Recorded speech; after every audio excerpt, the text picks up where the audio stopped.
You know what I keep seeing everywhere now? Tiny Japanese trucks. Not Ford Mavericks, not Tacomas, not old Rangers. I'm talking about the little right-hand drive Japanese mini trucks. And somehow, they're everywhere now. Cars and Coffee, K-Truck. Farmer's Market, K-Truck. Surf Shop Parking Lot, K-Truck. Dude selling vintage clothes on Instagram definitely owns a K-Truck.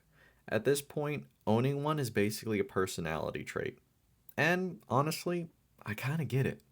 Because these weird little trucks went from being cheap Japanese work vehicles to becoming one of the biggest enthusiast trends in America. So, where did they come from? Why are people obsessed with them now? Does every K truck owner look happier than Tesla owners? To understand K trucks, we need to go all the way back to post war Japan. Because these things weren't built to be cool. They were built because Japan desperately needed affordable transportation after World War II. Japan's roads were tiny, cities were crowded, fuel was expensive, and most people couldn't afford full size vehicles. So the Japanese government created something called the K class. K basically means light automobile. The ideal was simple: make super small, cheap vehicles that regular people and businesses could actually afford. And the manufacturers immediately jumped on it. Companies like Suzuki, Honda, Daihatsu, and Subaru started building tiny cars and trucks designed specifically to fit within the K regulations, which meant tiny engines, tiny dimensions, and hilariously tiny horsepower numbers. We're talking engines smaller than some lawnmowers. But somehow, these little trucks became absolute workhorses. The rise of K trucks. By the 1960s and 70s, K trucks became essential in Japan. Farmers used them, construction workers used them, and small businesses even used them. Honestly, it was kind of genius. They were cheap, fuel efficient, easy to repair, and insanely maneuverable. Meanwhile, Americans were driving trucks the size of studio apartments.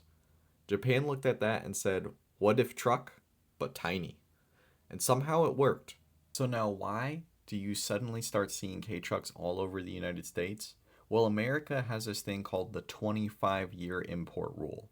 Basically, once a foreign vehicle turns 25 years old, it becomes legal to import here. And people realized, wait, I can import tiny Japanese truck for less than a used side by side. That changed everything. So everyone started importing all these K trucks. And because they were originally work vehicles in Japan, a lot of them had surprisingly low miles. Plus, they were cheap. At least they used to be cheap because now the internet found them. And the internet ruins everything eventually.